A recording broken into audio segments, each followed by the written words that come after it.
पाकिस्तान ने physically attend नहीं किया, इनके जो रक्षा मंत्री थे ये भारत में नहीं आए, इन्होंने वर्चुअली ये मीटिंग अटेंड करी है। इस मीटिंग के दौरान इंडिया ने एक बहुत ही कड़ा मैसेज सेंड किया है चाइना को। नाउ पहले ना मैं आपको ये फोटोज दिखाना चाहता हूँ। यहाँ पे आप देख पाओगे ये ट्वीट है भारत के रक्षा मंत्री की। ये कह रहे हैं कि जी बहुत ज्यादा फ्रूटफुल डिस्कशंस हुई। एक बहुत ही पॉजिटिव वर्ड होता है फ्रूटफुल। बहुत ही फ्रूटफुल डिस्कशन हुई बेलारूस के रक्षा मंत्री से, ठीक है जी। फिर यहाँ पे आप देख पाओगे एक और ट्वीट है कि बहुत ज्यादा बढ़िया डिस्कशन हुई, एक्सीलेंट इंटरेक्शंस हुई हमारी रशिया के डिफेंस मिनिस्टर सरगई शियोगु से। यहाँ पे आप देख पाओगे ये है रशिया के डिफेंस मिनिस्टर, ठीक है जी। यहाँ पे लिखा एक्सीलेंट, बेलारूस से भी बढ़िया। फिर किर्गिस्तान के केस में भी आप देखोगे यहाँ पे वर्ड यूज किया है कि अच्छा लगा मिलकर किर्गिस्तान के रक्षा मंत्री से, happy to have met him. फिर आती है बात चाइना की।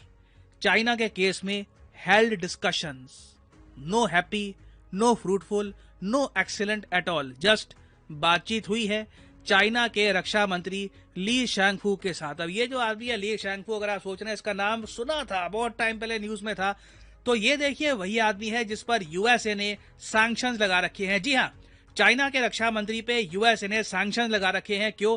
क्योंकि इसी रक्षा मंत्री के सिग्नेचर हुए थे उस कॉन्ट्रैक्ट में जिसके अंडर चाइना ने रशिया से S-400 missile defence system purchase किया था और उसके अलावा मिग विमानी परचेज किए थे। तो कार्सा एक्ट के अंडर बाय डिफॉल्ट इस आदमी में लग चुके हैं सैंक्शंस। मगर ऑब्वियस ही बात है हम यूएसए के सैंक्शंस की इज्जत नहीं कर रहे थे इस पर्टिकुलर केस में। इंडिया चाइना के रिलेशंस नॉर्मल नहीं है, इसलिए ये इमेजेस सामने आई। आप देखोगे कि चाइना के एक बार को डिफेंस मिनिस्टर ने हाथ आगे बढ़ाया, इनकी तरफ से कुछ कोशिश थी कि एक फोटो आ जाए जहां पे इंडिया के रक्षा मंत्री चाइना के रक्षा मंत्री हाथ मिला रहे हैं, मगर इन दी एंड राजनाथ सिंह जी ने नमस्ते करना बेहतर समझा और कोई ऑफिशियल हैंडशेक नहीं हुआ इस मीटिंग में। और फिर उसके बाद आपने देखा होगा बहुत से इस पर आर्टिकल पब्लिश हुए हैं कि defence minister Rajnath Singh ji avoided shaking hands with China's Li Shangfu at bilateral meeting. ये इस पर आज के समय सोशल मीडिया पे बहुत सारी बातें हो रही है। कई लोग कह रहे हैं कि जी देखो जैसे जयशंकर साहब करते हैं, हाथ मिला लेते हैं, बाद में स्टेटमेंट दे देते हैं। फॉर एग्जांपल यहाँ पे आप देख पाओगे ये वीडियो है, रिसेंटली जो चाइना के नए विदेश मंत्री हैं इनसे जब डॉक्टर अजय शंकर मिले तो आराम से हाथ मिलाया गया और बातचीत हुई। मगर डॉक्टर अजय शंकर ने उसके बाद कैटेगोरिकली हर बार ये कहा है कि India China relations are not normal. Border जब तक स्थिर नहीं होगी, बॉर्डर पे चाइना का अग्रेशन कम नहीं होगा, तब तक दोनों कंट्रीज के रिलेशंस नॉर्मल नहीं होंगे। और सेम स्टांस इस बार राजनाथ सिंह जी का भी था। और यहाँ पे आप कह सकते हैं डिफरेंट मिनिस्टर्स हैं, डिफरेंट अप्रोच है।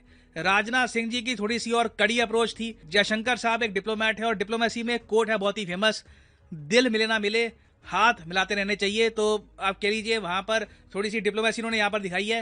राजनाथ सिंह जी ने ऑल टुगेदर एक टफ स्टांस लिया और ये कहा कि कोई भी इंप्रूवमेंट नहीं होगी ओवरऑल टाइज में विद चाइना जब तक लाइन ऑफ एक्चुअल कंट्रोल में जो स्टैंड ऑफ है ये रिजॉल्व नहीं होता। ये बात आपको पता होगी कि अभी भी इंडिया चाइना की जो मिलिट्री है आमने सामने खड़ी है, तो ये इशू हमको रिजॉल्व करना होगा।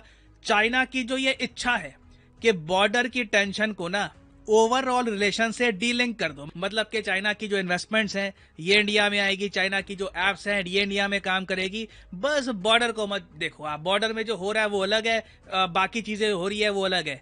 इंडिया ने ये सब करने से मना कर दिया है। हम लोग ओवरऑल चाइना के रिलेशंस को डीलिंक नहीं करने वाले बॉर्डर के साथ। इवन दो चाइना के रक्षा मंत्री ने भारत में बहुत बार ये बात बोली कि देखो India China border situation generally stable है, कुछ इश्यूज हो जाते हैं मगर जनरली स्टेबल है। और देखिए एज इंडियंस हमारा स्टांस यही है कि हमें कुछ इश्यूज भी नहीं चाहिए, ठीक है, हमें एक प्रॉपर स्टेबल बॉर्डर चाहिए, तभी दोनों कंट्रीज के रिलेशंस आगे बढ़ सकते हैं। और इस सब के बीच में देखो एक इशू भूटान का भी है। मैं यहाँ पर यह कहूंगा कि पिछले कुछ दिनों में जो भूटान की तरफ से स्टेटमेंट्स आई है, जो चाइना की तरफ से स्टेटमेंट्स आई हैं, ये भारत के लिए चिंताजनक है। हो यहाँ पर क्या रहा है कि भूटान एक बॉर्डर डील करना चाहता है चाइना के साथ। अब आप कहोगे अच्छा ठीक है, वैसे ये अच्छी बात नहीं है।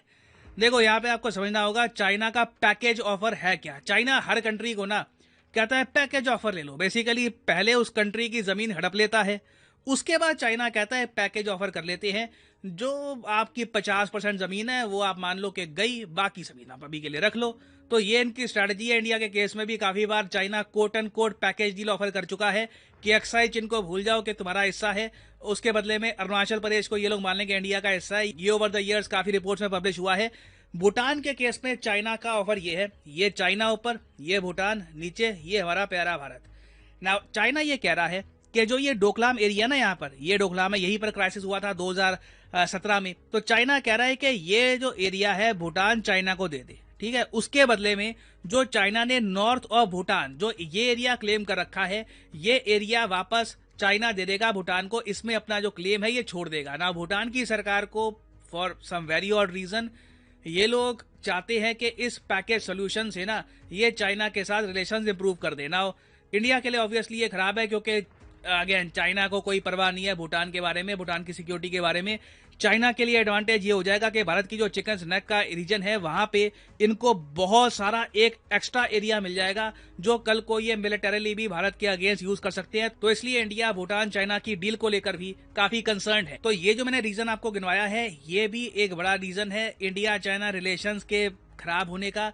और अभी भी मैं कहूंगा कि दोनों कंट्रीज के रिलेशंस बिल्कुल भी नॉर्मल नहीं है, और ये इमेज क्लियर इंडिकेशन देती है कि आने वाले समय में भी कोई ज्यादा इंप्रूवमेंट दिखती नहीं है हमको इंडिया चाइना टाइज में। नाउ फाइनली यहाँ पे मैं आपसे एक क्वेश्चन पूछूंगा जिसका आंसर आप सब लोग करोगे कमेंट सेक्शन में। क्वेश्चन यहाँ पर यह है कि हाल ही में इंडिया ने एक मिशन लॉन्च किया है अपने सिटीजन्स को सूडान से निकालने का। इस मिशन का नाम क्या है ये मैं आपको कई वीडियोस में बता चुका हूं। ये है यहाँ पे आपकी option: operation Modi, operation Kaveri, operation airlift या फिर ऑपरेशन अफ्रीका। बताओ किस मिशन के अंडर हम अपने नागरिकों को सूडान से बचा रहे हैं। कमेंट सेक्शन में करिए उत्तर। जो लोग सही आंसर करेंगे उनकी कमेंट को मैं हार्ट दे दूंगा ताकि बाकी लोग समझ पाए कि सही आंसर क्या है। और फाइनली यहाँ पर मैं ये भी ऐड कर दूं कि अनअकैडमी की जो 25% डिस्काउंट सेल थी, जिसमें टोटल डिस्काउंट वैसे आपको मिलता है 50% का, ये डिस्काउंट एक्सटेंड कर दिया जा चुका है इस महीने के एंड तक। बहुत सी डिमांड आ रही थी और कई बच्चे परचेज करना चाहते हैं ये कोर्स, तो ये जो डिस्काउंट है एक्सटेंड हो चुका है इस मंथ के एंड तक। तो फॉर एग्जांपल लेट्स से आप परचेज करना चाहते हैं यूपीएससी का कॉम्बो कोर्स, तो यहाँ पे कमेंट सेक्शन में जाओ, यहाँ पे आपको लिंक मिलेगा UPSC CSC GS plus optional.